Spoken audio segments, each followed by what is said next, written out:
What's going on, everybody? This is dkdynamite, and today we're going to be talking about the update that was bigger than expected for Modern Warfare 2, our new Shredder bundle, and even a surprise change, as well as some possible Season 3 weapons. Definitely stay tuned. But before we jump into that, be sure to hit that subscribe button down below, drop a like, and let me know down below in the comment section, are you guys copying the brand new Shredder bundle within COD 2.0? Are you a massive TMNT fan, or do you just think that the bundle does come with some fairly cool content? Let me know how you're feeling about that down below. But unfortunately, as of today, the St. Patrick's event is no longer available inside of Warzone or DMZ. You'll no longer see the rainbow with all the golden chests, the one-shot sniper. Really sad to see all of that go, but I did cover that one-shot sniper in a previous video that is linked down below in this video's description. Hopefully took advantage of how fun that event was when it was available. But now when it comes to the Shredder pack here inside of COD 2.0, it does of course cost 2,400 COD points, and does feature our iconic operator of Shredder himself. Really cool to see that they added him into the game, but honestly they should have also added a Splinter skin for the rats out there to keep camping inside of multiplayer. That would have fit the game very, very well. But on top of that, we have two weapon blueprints featuring Red Claw Slash Tracers, as well as Claw Thrash Flurry Death Effects. Bit of a tongue twister there.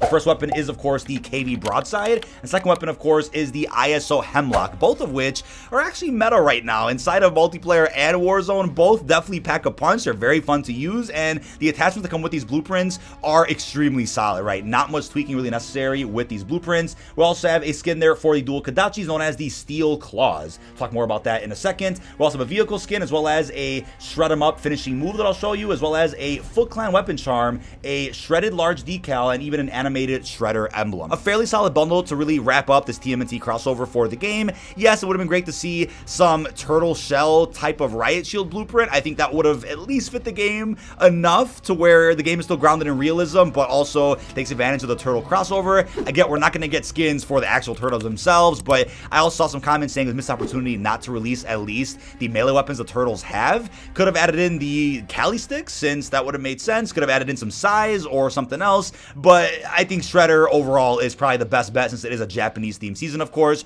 Really happy with this bundle overall. But taking a look at the finishing move and even the Kodachi blueprints here in game real quickly, I will say it is also a missed opportunity according to most of the community that we didn't have Shredder's actual claws as melee weapons. I guess they wanted to reskin the Kodachis to make it a lot easier, which I understand, but it would have been cool if as a part of this event, maybe a series of challenges also came out, like the Path of the Ronin expansion, and the challenges could have been turtle themed or melee weapon themed, and the reward for doing all the challenges could have been Shredder's claws or something, a new type of melee weapon or a new set of weapons that you could use in any game mode but do fit the TMNT crossover. But overall though, I'm still happy with what we've gotten here in the mid-season 2 update. Really happy with the new camo grind featuring the Winds of Ash camo, the Boeing Blossoms. Definitely something to grind for until the end of season 2. And on top of that, we had other camos that released via the raids and some other cosmetics you're able to unlock for free by doing those episodes. So we still got a fair amount of content that is worth grinding. Some of it is of course limited time, but to pair that with the Shredder bundle, it's been a pretty cool mid-season update thus far. Now what's also crazy though is the delay of the Shuriken lethal equipment. I've had a ton of fun using that whenever I find it in games of Warzone,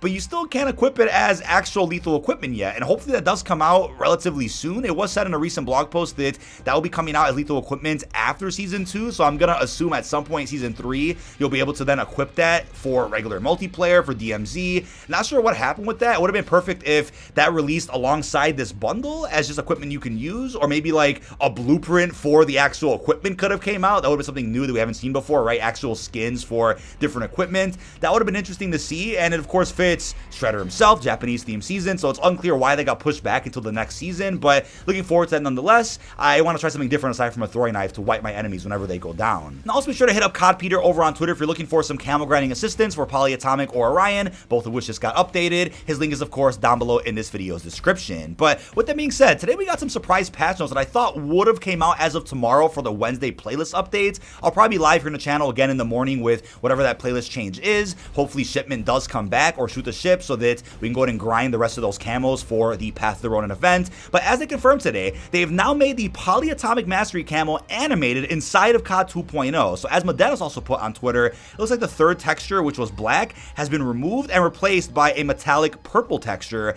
And yes, now it's an animated camo, right? I've seen some mixed feelings about that over on Twitter. Some people saying that they should have kept Polyatomic how it was because it was really solid, or others that are saying that it was a change that the camo desperately needed to make it more worthwhile. And people out there seem to want more animated or reactive moving camos inside of this game, so I get why some folks out there did push for this change to happen. It's cool if anyone listens to the feedback about about that. But when it comes to Orion now, the animation of that camo is also a lot faster. That change I also get, since a lot of folks out there seem to want that to be closer to dark matter with the way it moves.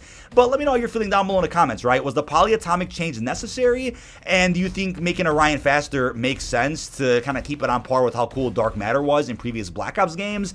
I'm all for these changes. I mean, to each their own, but with that being said, we still have no indication as to what's going on with the Mastery Camo unlock or the Ultra Mastery unlock that apparently got leaked out by Call of Duty by accident a couple of months ago when they put out an initial blog post talking about how Mastery Camos would work. There were pictures in that blog post that got quickly deleted, but showed somebody actually mixing and matching camos, so being able to rock Polyatomic and Gold at the same time, or Platinum and Orion at the same time. Those pictures never really got explained, and I'm curious if that's an Ultra Mastery unlock that's being saved for a future update or something that got scrapped altogether. Hopefully we get more information about that maybe in Season 3, but it's a little unknown right now. Now with that being said, with the recent launch of the mid-Season 2 update, lots of data miners out there did find new information regarding upcoming content. Some of the information does include what's going on with upcoming weapons though. So what was found is an upcoming weapon known as the Yusenko. That's probably just a placeholder name for something. We're not sure what that could mean. And the picture for the weapon is of course a placeholder, but people pointed out that it actually says Yusenko on the knife itself. So it's unclear what kind of placeholder this is, what this stands for. But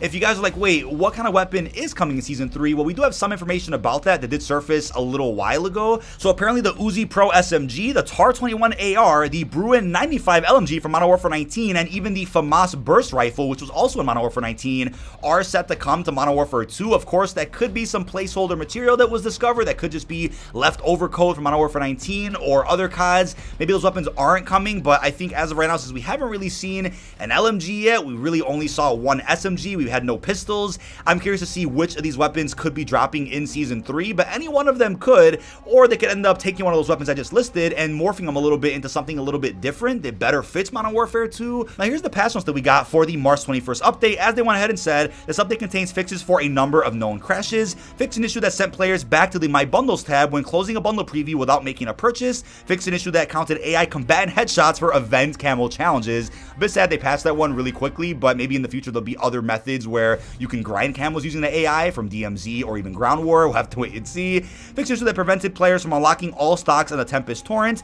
an issue with disappearing buttons in one of the Atomgrad Raid Episode 1 encounters, fix an issue showing completed weapon challenges as locked when viewed from the weapon challenges screen, fix an issue that showed duplicate lock icons in the path through running challenges, fix an exploit in DMZ allowing players to obtain an unintended amount of money by selling dog tags. That one was funny. Fix an issue causing the Wasteland Challenge progress to only track quad feed kills and not quad kills, fix an issue affecting players' ability to edit saved custom mod blueprints in the Gunsmith, also an issue causing the magazine to not display on the Unchained Fury blueprint in DMZ, an issue when using the equip weapon and open gunsmith options in the showcase weapon select, while the favorite loadout primary is set to the riot shield, can cause menus to load infinitely. Fix an issue with faction missions list, positioning in pregame lobby, and also an issue regarding the cast of 762. It is now hidden in the ranked play loadout UI as originally intended. Now if you guys are wondering what's going on with the remaining bundles for Season 2 Reloaded and what the release dates are for those packs, the list did leak out by Cosploits over on Telegram. He no longer has Twitter, which is unfortunate, but we have this Task Force Leaker account on Twitter that did pop up out of nowhere a couple of days ago. They've been posting a bunch of spicy information about upcoming content. They went ahead and confirmed that March 26th is the Golden Blossom Tracer pack, March 28th is the Generation XRK Farah bundle, which is cool, March 31st is the Deepwater Ghost pack we've been talking about, and then April 2nd we have the Combat Cruiser or Combat Couture pack. I'm not sure what that even means. And then April 4th we have the Alpha Decoy Hazmat bundle, which is featuring that skin that got marketed a little bit in the recent blog post but wasn't really mentioned outside of that. Really cool looking skin, of course. April 6th we have the Photo Force pack, and then April 8th we have the Wingman bundle, followed by the Peach Power pack on April the 10th. But that is about it. This has been dkdynamite. Leave your thoughts down below in the comment section. What are your thoughts on today's update featuring the Shredder bundle, updates to our Mastery Camos, and even a list of brand new bundle dates? Really hope you've enjoyed, and peace out, everybody.